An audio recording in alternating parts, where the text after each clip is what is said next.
Hello all, welcome back to my channel. आज एक बहुत ही इंपॉर्टेंट टॉपिक पे बात करने वाले हैं। आज का जो हमारा टॉपिक है वो basically descriptive statistics and inferential statistics में क्या डिफरेंस होता है उसको समझेंगे। इसके अलावा ये चीज़ समझेंगे कि हम स्टैटिस्टिक्स को कैसे क्लासिफाइड कर सकते हैं एंड डिस्क्रिप्टिव स्टैटिस्टिक्स के कौन कौन से पार्ट्स होते हैं जो बहुत इंपॉर्टेंट होते हैं, इन्फ्रेंशियल स्टैटिस्टिक्स के कौन कौन से पार्ट्स होते हैं जो बहुत इंपॉर्टेंट होते हैं, कौन सी स्टैटिस्टिक्स हम कब यूज करते हैं। ठीक है, तो बहुत सारे क्वेश्चंस इससे एग्जाम में आपके आते हैं, पेपर 1 पे और पेपर 2 दोनों पे। बहुत इंपॉर्टेंट आपका टॉपिक है, इसको अच्छे से समझिएगा। मैं आपके जो बेसिक कंसेप्ट्स हैं उनको क्लियर करने की कोशिश करूंगा।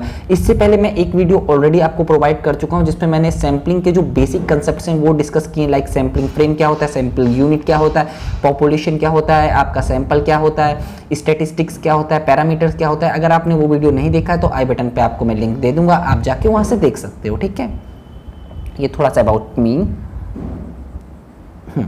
तो देखो, सबसे पहले मीनिंग ऑफ स्टैटिस्टिक्स। देखो, स्टैटिस्टिक्स जो है कहीं ना कहीं जो उसका मेन काम होता है वो एक मैथमेटिक्स की ही एक ब्रांच है जिसका मेन काम होता है collection, analysis, interpretation and representation of masses of numerical data. ठीक है, इसमें बेसिकली आप क्या करते हो कि एक बहुत बड़े डेटा को कलेक्ट करते हो, एनालाइज करते हो, इंटरप्रेट करते हो, उसको ऐसे प्रेजेंट करते हो by the help of chart, table, graph, इन सारी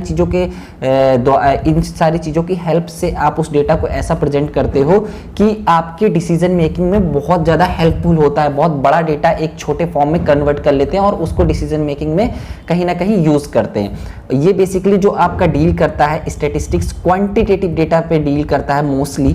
ठीक है, और कहीं ना कहीं जो बहुत बड़ा डेटा होता है उसको बहुत छोटे फॉर्म में कन्वर्ट कर देता है स्टैटिस्टिक्स। ठीक है, अब फिर बात करते हैं, दो टर्मिनोलॉजीज होती हैं स्टैटिस्टिक्स की, पॉपुलेशन और सैंपल। ये मैं ऑलरेडी डिस्कस कर चुका हूं इससे पहले वाले वीडियो पे, अगर आपने नहीं देखा आप देख लो जाके, लेकिन इस पे मैं थोड़ा थोड़ा चीज़ें आपको बता दे रहा हूं। तो देखो, होता क्या है, जब आप एक स्टडी कंडक्ट करना चाहते हो तो पॉपुलेशन जो होगी वो बहुत बड़ा होता है। जैसे मान के चलो आप एक कॉलेज पे स्टडी कंडक्ट करना चाहते हो तो उसकी जो टोटल पॉपुलेशन है 1000 है। ठीक है, तो आप उन पूरे 1000 लोगों पर रिसर्च नहीं कंडक्ट कर सकते, क्योंकि कहीं ना कहीं आपको ज़्यादा टाइम की जरूरत पड़ेगी, कहीं ना कहीं आपका इसके अलावा टाइम के अलावा आपको बहुत सारे रिसोर्सेज की जरूरत पड़ेगी। सब सारे लोगों से आपका क्वेश्चनर या शेड्यूल भरवाना बहुत डिफिकल्ट हो जाता है। ठीक है, या जो आपके जो ओपिनियन पोल्स आते हैं वो भी कहीं ना कहीं आपके सैंपल पे वर्क करते हैं, पॉपुलेशन पे वर्क नहीं कर सकते हैं। तो इन 1000 पे आप वर्क ना करके 50 लोग ले लेंगे जो पर्टिकुलर रिप्रेजेंट करेंगे पूरे पॉपुलेशन को। ठीक है, इन पूरे पॉपुलेशन को रिप्रेजेंट करेगा। ठीक है, तो जो सैंपल होता है वो आपका सबसेट ऑफ पॉपुलेशन या आप ये बोल सकते हो रिप्रेजेंटेटिव ऑफ पॉपुलेशन होता है। ठीक है,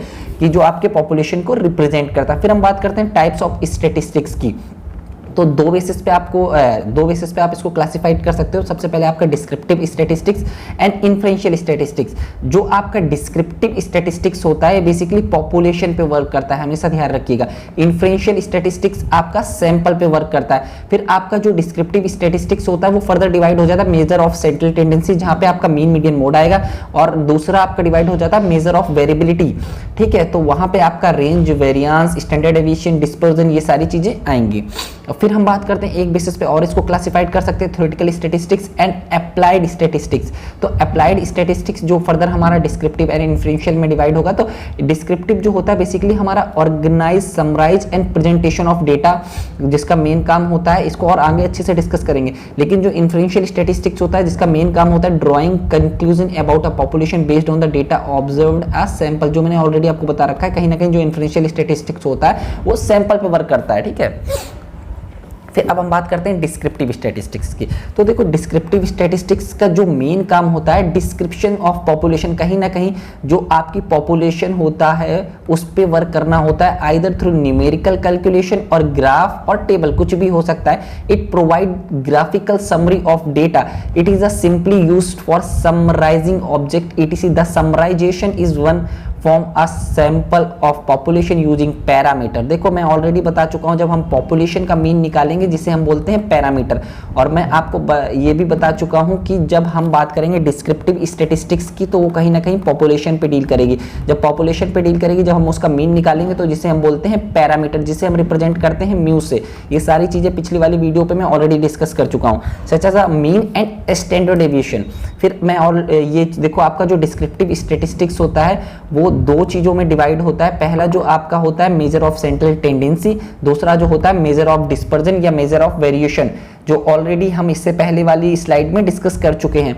तो जब मेजर ऑफ सेंट्रल टेंडेंसी की बात होगी वहां पे आपका मीन मीडियन मोड आ जाएगा, या क्वार्टाइल भी कभी कभी आता है। फिर जब मेजर ऑफ डिस्पर्जन की बात होगी वहां पे स्टैंडर्ड डेविएशन, वेरिएंस, रेंज, ये सारी चीजें आ जाएंगी।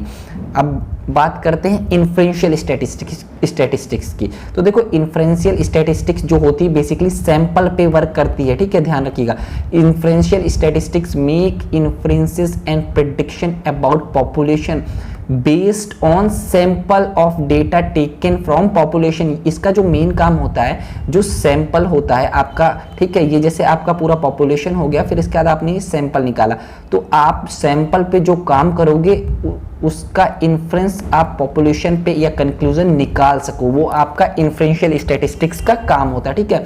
प्रेडिक्शन अबाउट पॉपुलेशन, पॉपुलेशन के बारे में इन्फ्रेंसेस और प्रेडिक्शन निकालते हैं जो कि बेस्ड होता है सैंपल क्या हमारे, ठीक है। It generalize a large database and applied probability to draw a conclusion। ये कहीं ना कहीं हमारा जर्नलाइज करता है बहुत लार्ज डेटाबेस को, क्योंकि हम लोग सैंपल में जो होता है स्मॉल डेटाबेस लेते हैं, लेकिन उसके जो रिजल्ट होते हैं कहीं ना कहीं पॉपुलेशन पे भी एप्लीकेबल होते हैं, ठीक है। प्रोबेबिलिटी का जो कंसेप्ट होता है उसको यूज करते हैं कंक्लूजन को ड्रॉ करने में। This type of statistics is use to interpret the meaning of descriptive statistics. ये भी बहुत इंपॉर्टेंट टर्म है, क्योंकि देखो डिस्क्रिप्टिव स्टैटिस्टिक्स का जो मेन काम होता है वो कहीं ना कहीं ऑर्गेनाइज, समराइज और सिंप्लीफाई या डिस्क्राइब एंड प्रेजेंट डेटा होता है, ठीक है। जब आप इस डेटा को कहीं ना कहीं ये सारी चीजें कर लोगे, फिर उसी डेटा पे जब आप वर्क करोगे वो आपका इन्फ्रेंशियल स्टैटिस्टिक्स से रिलेटेड होगा, जहां पे जो बेसिकली आपका काम होगा जर्नलाइज करना अपने सैंपल को पॉपुलेशन से, हाइपोथेसिस टेस्टिंग और प्रेडिक्शन करना होता है, ठीक है। That means once the data has been collected, analyse and summarise, जो कि काम होता है आपका डिस्क्रिप्टिव स्टैटिस्टिक्स का, that we use this stats to describe the meaning of the collected data, ठीक है। अब यहाँ पे अगर हम एक एग्जांपल लेते हैं, in a class the collection of marks obtain by 50 student is the descriptive statistics, ठीक है।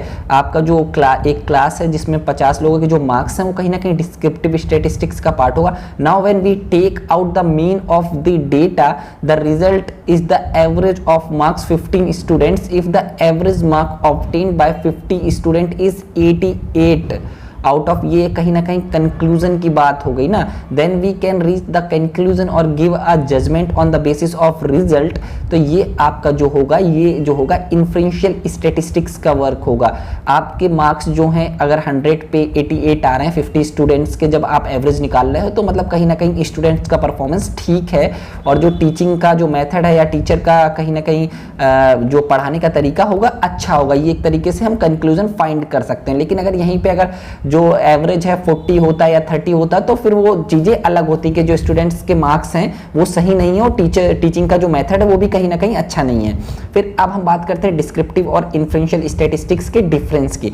देखो descriptive statistics is that branch of statistics which is concern with describing the population under study. ये मैं already आपसे बात कर चुका हूं कि जो आपकी डिस्क्रिप्टिव स्टैटिस्टिक्स होती है पॉपुलेशन पे डील करती है।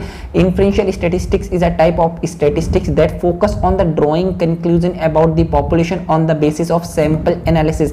सैंपल पे वर्क करता है लेकिन जो कंक्लूजन निकालता है वो पॉपुलेशन पे भी कहीं ना कहीं जर्नलाइज होता है। फिर जो अगर व्हाट इट डज, जो आपका डिस्क्रिप्टिव स्टैटिस्टिक्स होता है उसका जो मेन काम होता है organise, analyse and present data in meaningful way, ठीक है।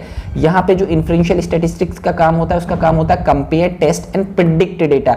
आपका जब हम बात करेंगे फॉर्म ऑफ फाइनल रिजल्ट, यहाँ पे आप चार्ट यूज करते हो, ग्राफ यूज करते हो, टेबल यूज करते हो। यहाँ पे हमारा प्रोबेबिलिटी का कंसेप्ट यूज होता है इन्फ्रेंशियल स्टैटिस्टिक्स में, ठीक है। यूजेस की बात करते हैं, to describe a situation in descriptive statistics, to explain the changes of occurrence of an event.